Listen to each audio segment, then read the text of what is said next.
Hello, my dear students of class 12th Informatics Practices. This is Computer Concepts AK Pandey. Welcome to my YouTube channel. This is the video in continuation with the video given for pivot function. Pivot function पर आपको video दी जा चुकी है और ये है pivot table. आज हम जानेंगे कि इस वीडियो में pivot table का क्या फंक्शन है, क्या यूज है और pivot फंक्शन से ये कितना डिफरेंट है. तो आइए शुरू करते हैं वीडियो.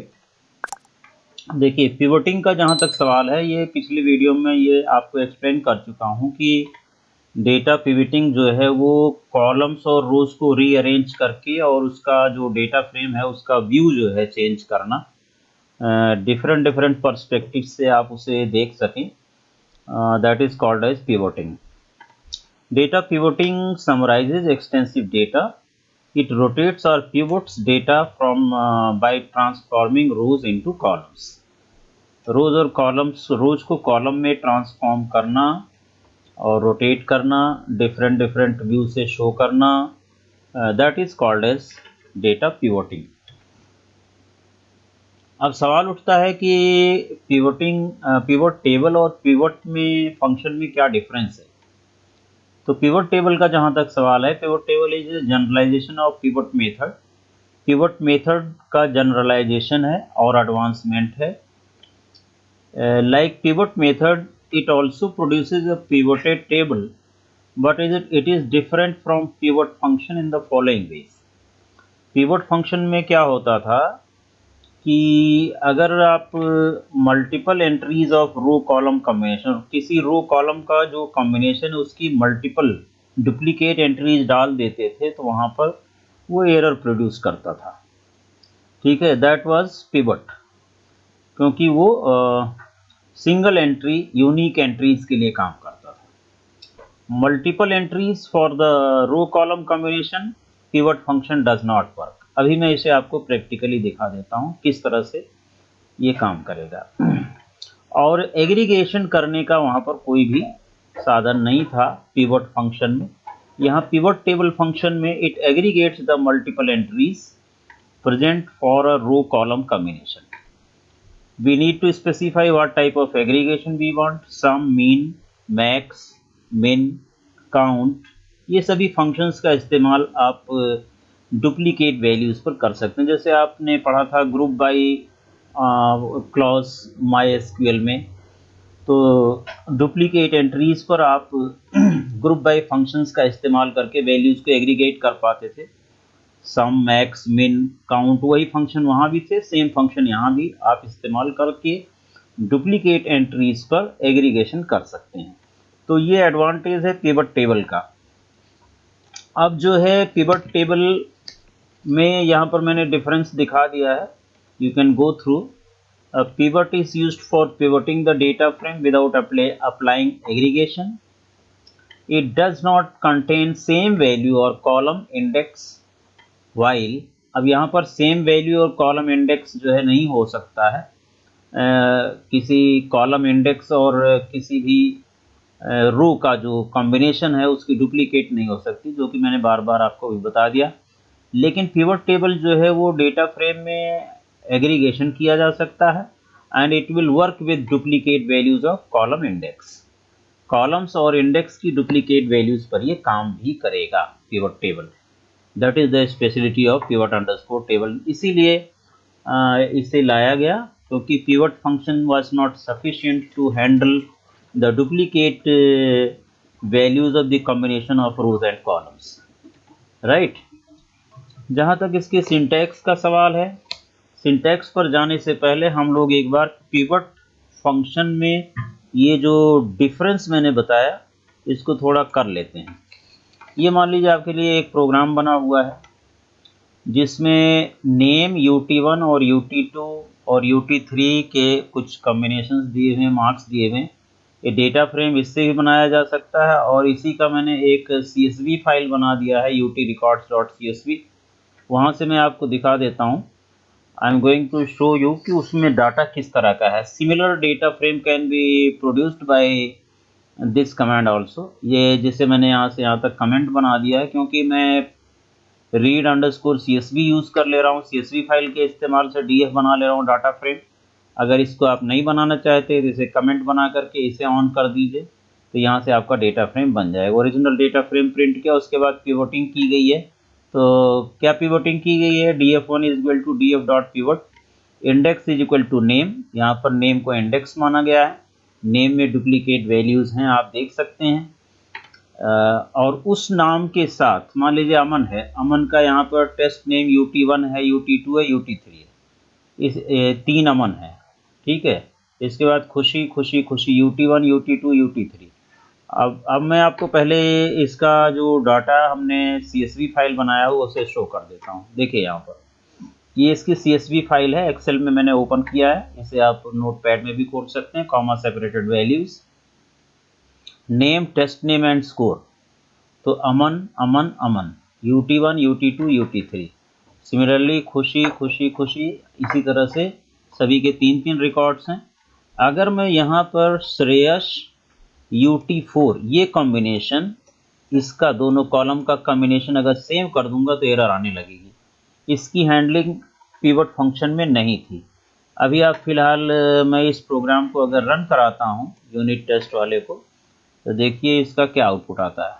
ये तो मेरा ओरिजिनल डेटा फ्रेम है।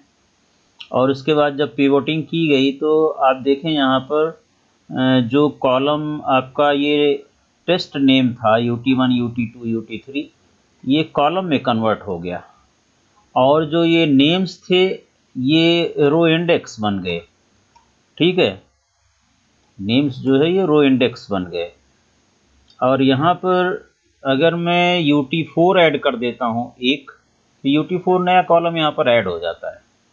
लेकिन UT1 2 3 ये इस नाम का और इस कॉलम का, नेम और टेस्ट नेम वाले कॉलम में अगर मैं डुप्लीकेट कर देता हूँ तो ये तुरंत एरर देने लगेगा, क्योंकि डुप्लीकेट्स पर ये काम नहीं करता है।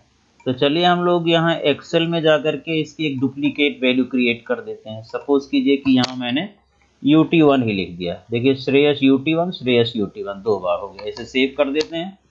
सेव करने के बाद इसे मैंने क्लोज कर दिया, and thereafter let us run this program, same program. और देखिए ये देखिए एरर आ गई। डेटा फ्रेम आफ्टर पिवोटिंग में यहाँ वैल्यू एरर आ रही है, आप नीचे देख सकते हैं। Index contains duplicate entries can not reshape. आपका डाटा फ्रेम की रीशेपिंग नहीं हो सकती है, क्योंकि इंडेक्स में यहाँ पर डुप्लीकेट वैल्यू आ गई है। कौन सी? श्रेयस UT1 यहाँ भी है। इस दो कॉलम का कॉम्बिनेशन जो है रिपीट हो गया है, ठीक है। तो that is why it is not possible to apply pivot function on this. तो this was the drawback in pivot function. अभी इसी चीज़ को अगर मैं सही कर देता हूँ, यहाँ से मुझे जाना पड़ेगा, वो क्लोज कर दिया हमने। लेट अस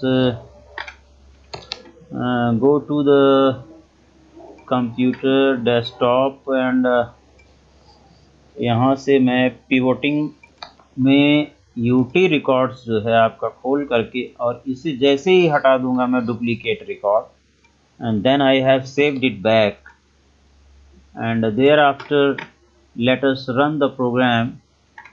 ये प्रोग्राम अगर मैं रन कर देता हूँ दोबारा यूनिट टेस्ट वाला, तो अभी कोई दिक्कत नहीं है, it will execute as it is. देखिए यहाँ पर ये इसकी पिवोटिंग हो रही है। ये पिवोटिंग है, ये भी पिवोटिंग है। इसे दो तरीके से पिवट किया गया है। आप इसकी कमांड यहाँ से जा करके देख सकते हैं। देखिए यहाँ में इसमें जो दूसरा रिजल्ट आ रहा है वो पिवट टेबल से आ रहा है। तो पिवट टेबल तो कुछ भी कर सकता है, कैसे भी कर सकता है। जिस पर आप पिवट लगा रहे हैं उस पर आप पिवट टेबल लगा देंगे। Pivot table index name columns test name, same argument same parameter के साथ पिवट टेबल भी काम कर रहा है और पिवट भी काम कर रहा है। लेकिन जैसे ही आप इस पर डुप्लीकेट डालेंगे वैल्यूज, तो पिवट टेबल काम करेगा लेकिन पिवट फंक्शन काम नहीं करेगा। एक बार और देखिए, यहाँ मैं जा करके और इसकी एक डुप्लीकेट वैल्यू क्रिएट कर देता हूँ, ठीक है। UT3 और ये 40 वॉट एवर 45 कर दिया मैंने, 45, and saved it, yes. Thereafter if we run it तो pivot function will give error, इसलिए इसको मैं कमेंट बना, क्या पिवट टेबल भी एरर देगी? तो आंसर इज नो। इसको मैंने सेव किया। You can C df1 is not defined, df1 okay okay, इससे पिवट करने पर df1 बन रहा था, तो सेव कर दिया। Now you can see pivot table is working as it is, but pivot function को मैंने क्या किया, कमेंट बना दिया, यहाँ पर सी कमेंट बना दिया। तो इस तरह से ये प्रॉब्लम थी, इसके लिए इन्होंने इंट्रोड्यूस किया, पाइथन ने क्या इंट्रोड्यूस किया, पिवट टेबल फंक्शन यूज किया। ठीक है, तो आइए पिवट टेबल का हम सिंटैक्स देखते हैं, then we will see some example. देखिए इसमें दो तरीके से आप पिवट टेबल का यूज कर सकते हैं। यहाँ पर एक पैंडाज पीडी, अगर आप एलियस डिफाइन करते हैं pandas dot pivot table, data frame का नाम कॉमा वैल्यूज एक पैरामीटर है, एक इंडेक्स है और एक कॉलम्स है। एग्रीगेट फंक्शन है, A double G func is equal to, by default ये मीन होता है। यहाँ पर मैं कोई भी function sum max min count ये डाल सकता हूँ इन द पैरामीटर। इसी कमांड को हम df डॉट पिवट टेबल लिख सकते हैं। ठीक है, df डॉट पिवट टेबल लिख करके values index columns aggregate function वही है। इंडेक्स का मतलब कॉलम नेम फॉर रूज, ऐसा कॉलम नेम दिया जाएगा जो रो इंडेक्स को इंडिकेट करेगा। कॉलम नेम फॉर कॉलम्स, जो कॉलम में रखना है कॉलम नेम्स उसे आप कॉलम्स में देंगे। वैल्यूज में जिस पर पिवटिंग होगी, pivoting values, pivoting data items. और एग्रीगेट फंक्शंस मैंने बता ही दिया आपको, मैक्स मिन सम और काउंट, और मीन बाय डिफॉल्ट होता है, इसका इस्तेमाल होता है। Let us take an example for this. मान लीजिए कि मेरे पास एक ये रिजल्ट CSV फाइल है, इससे मैं एक डेटा फ्रेम बनाता हूँ। रीड अंडरस्कोर CSV आप जानते ही होंगे, इससे एक डेटा फ्रेम डायरेक्ट बनाया जा सकता है। ये CSV फाइल मेरी यहाँ पर स्टोर है, मैं आपको दिखा देता हूँ। ये है आपका नेम सी जोसेफ सेमेस्टर, इसको मैं थोड़ा एक्सटेंड करता हूँ। देखिए नेम सी जोसेफ सेमेस्टर 1 अकाउंट 78, सरीन के मार्क्स सेमेस्टर 1 में अकाउंट्स में इतने, अभिषेक के इतने, इसी तरह से फिर से सी जोसेफ सेमेस्टर 1। देखिए ये कॉम्बिनेशन रिपीट हुआ, C Joseph semester 1, C Joseph semester 1, here C Joseph semester 2 and C Joseph semester 2, सभी के रिकॉर्ड रिपीट हो रहे हैं। दो कॉलम्स के कॉम्बिनेशन डुप्लीकेट एंट्रीज हो रही हैं। इवन अब ये 4 कॉलम है इसमें, और हम इस पर पिवट फंक्शन लगाएंगे तब एरर देगा, और पिवट टेबल लगाएंगे तो एरर नहीं देगा। इसको देखिए कैसे हम इसे रीशेप कर सकते हैं। You can just have a look on this. तो ये आपका एक डेटा फ्रेम बन गया, df is equal to pd dot read underscore csv। ये पाथ दे दिया गया रिजल्ट डॉट csv फाइल का, जो मैंने आपको csv फाइल अभी दिखाई है, प्रिंट कर लिया, ये आपका डेटा फ्रेम आ गया। आगे देखिए इसमें पिवोटिंग कैसे की जा रही है। पीवी यहाँ पर एक डेटा फ्रेम का नाम लिया जा रहा है, ये जस्ट डेटा फ्रेम है जो आपका पिवोटिंग के बाद क्रिएट होगा, तैयार होगा। df dot pivot underscore table, index यहाँ पर नेम कर दिया गया, जरा आप यहाँ से देख लीजिए, इसको नेम बनाया गया है, तो यूनिक नेम्स डिस्प्ले होंगे इंडेक्स में ऑटोमेटिकली, डुप्लीकेट्स नहीं आएंगे। वैल्यूज मार्क्स, आपको जो मार्क्स हैं उसका एग्रीगेशन होकर के सामने आएगा, यानी कि सी जोसेफ कितनी बार है, उसके जो मार्क्स हैं उनका एग्रीगेशन होकर के आपके सामने आएगा। सिमिलरली एग्रीगेट फंक्शन मीन, अगर ये ना भी लगाया जाए मीन तो बाय डिफॉल्ट मीन होता है, तो इस पैरामीटर को आप समझे कि मीन है। अगर आपको मीन निकालना है तो इसका इस्तेमाल आप इग्नोर भी कर सकते हैं। नाउ प्रिंट पीवी, यहाँ पर पिवट टेबल जब प्रिंट कर रहा हूँ तो देखिए किस तरह से ये सामने दिखाई पड़ रही है पिवट टेबल। मार्क्स आपका जो है ये वैल्यूज़ हैं मार्क्स की, और इंडेक्स हो गया नेम, इंडेक्स का नाम नेम आ गया, और यूनिक नेम्स आ रहे हैं। और ये अभिषेक के जो भी मार्क्स हैं फर्स्ट सेमेस्टर सेकंड सेमेस्टर के, अभिषेक का जो ये एवरेज है, सी जोसेफ का एवरेज, रघुवीर का एवरेज और सरीन का है, 4 स्टूडेंट हैं। सिमिलरली अगर यहाँ पर मैं पीडी से यूज़ करूँ इसको, डेटा फ्रेम से यहाँ पर ये फंक्शन पिवट टेबल यूज़ किया गया है, ये पैंडाज का भी फंक्शन है, तो पैंडाज डॉट पिवट टेबल, और यहाँ पर आपको डाटा फ्रेम लिखना पड़ेगा df then index equal to name, value is equal to marks, aggregate function mean, same syntax except it is data frame name written over here. तो ये दोनों का सेम रिजल्ट आपका आ रहा है। तो मैंने आपको अभी दो सिंटैक्स बताए थे, अगर आपको याद हो यहाँ पर, तो pandas डॉट पिवट टेबल भी यूज़ कर सकते हैं और data frame dot pivot table का भी इस्तेमाल किया जा सकता है। ठीक है, now let us move to next. यहाँ आप देखिए pv equal to df dot pivot table, index equal to name, columns equal to, यहाँ पर नया पैरामीटर कॉलम्स आ गया, सब्जेक्ट एग्रीगेट फंक्शन मीन है। तो देखिए कॉलम्स में आपके सब्जेक्ट, अकाउंट्स और इकोनॉमिक्स, अभिषेक के जो मार्क्स हैं अकाउंट्स में भी दिए गए हैं और इकोनॉमिक्स में। अगर आप ओरिजिनल डेटा फ्रेम देखेंगे, you can just have a look. Abhishek semester 1 account 67, then Abhishek semester 1 economics 82, Abhishek 4 बार इसका रिकॉर्ड है, Abhishek semester 2 account 68, Abhishek semester 2 economics 64। Okay, तो अब इसमें आप देखिए क्या सामने निकल के आ रहा है।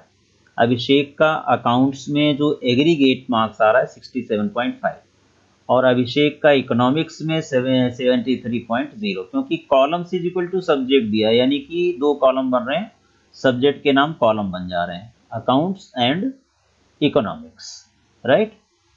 और जो वैल्यूज़ हैं ऑटोमेटिकली वैल्यूज़ मार्क्स में जा रहे हैं, इसलिए मार्क्स यहाँ पर टॉप में आ रहा है। मार्क्स के अंदर ये दोनों सब्जेक्ट्स हैं।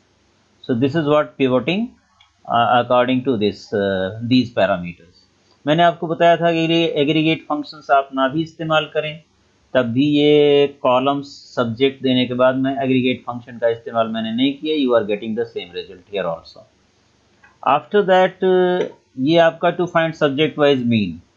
अभी सब्जेक्ट वाइज मीन निकालना है, यहाँ पर इंडेक्स मैंने 2 दे दिया, जैसे ग्रुप बाय में ग्रुप के अंदर आप ग्रुप बनाते थे उसी तरह से यहाँ पर नेम और सब्जेक्ट। तो पहले नेम की ग्रुपिंग हुई है, 10 बार अभिषेक है तो 1 बार अभिषेक अपीयर होगा, उसके अंदर फिर सब्जेक्ट की।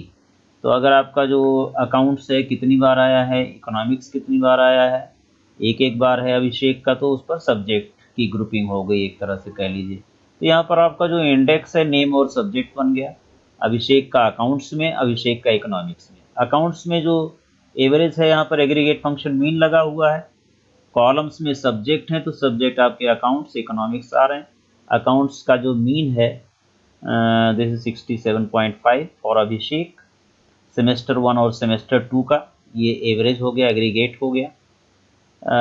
और इकोनॉमिक्स यहाँ पर लिखा हुआ है, तो देखिए यहाँ पर इंडेक्स में भी सब्जेक्ट है और कॉलम्स में भी सब्जेक्ट्स है, तो एक जगह तो नैन आएगा है।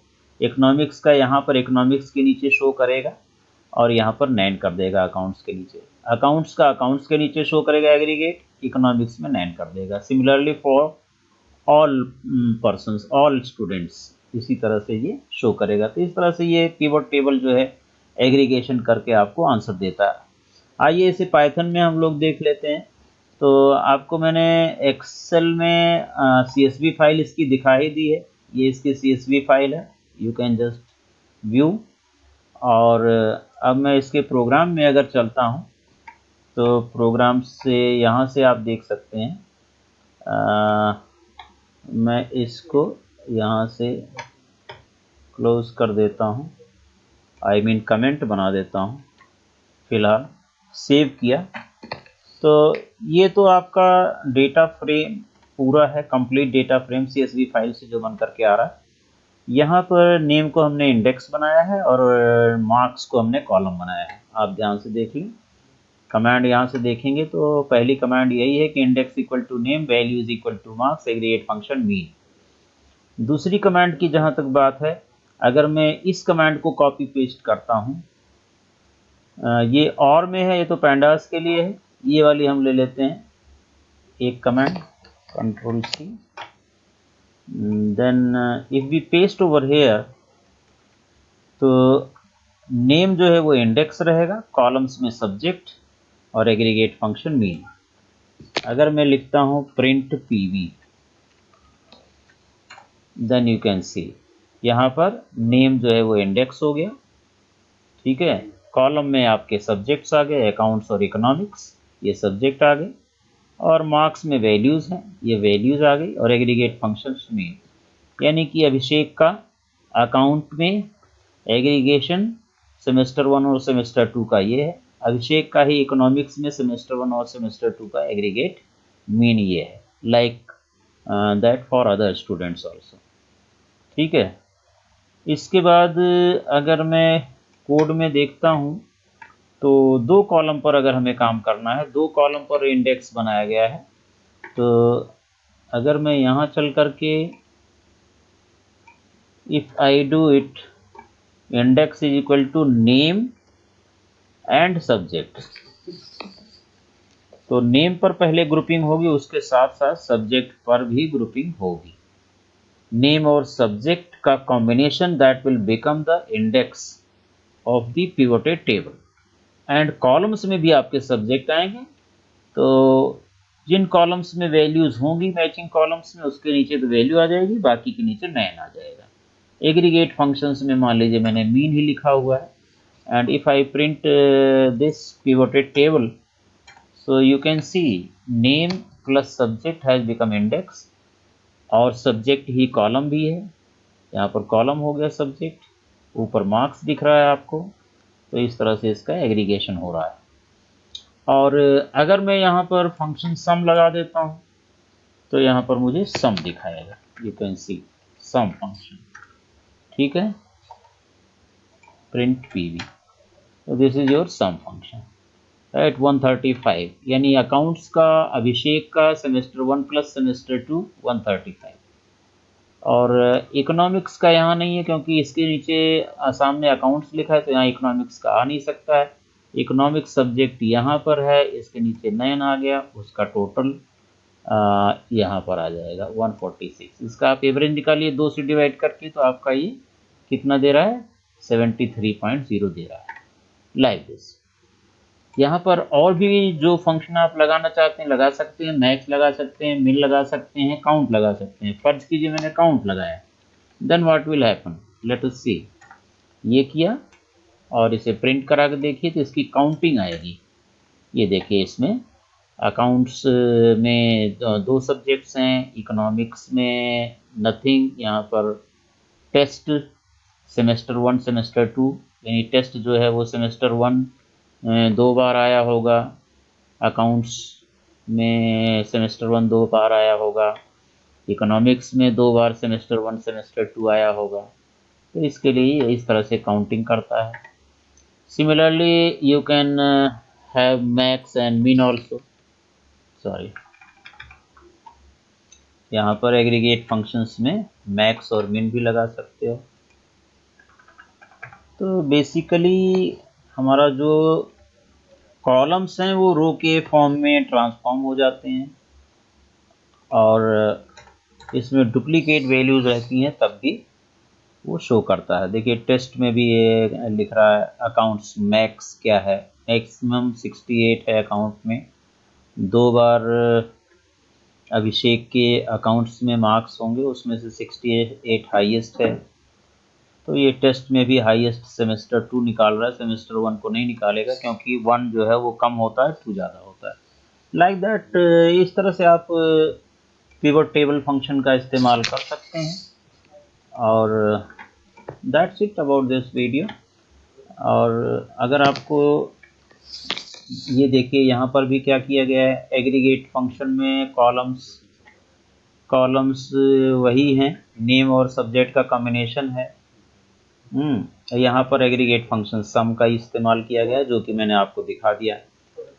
तो ये वीडियो मैं यहीं पर समाप्त करता हूँ। और अगर आपको ये वीडियो पसंद आया तो आप लाइक और शेयर करना ना भूलें, और चैनल पर नए हैं तो चैनल को फटाफट सब्सक्राइब कर लें, जिससे कि आपके पास लेटेस्ट नोटिफिकेशंस पहुंच सके। और आपका समय देने के लिए बहुत बहुत धन्यवाद। Thank you very much.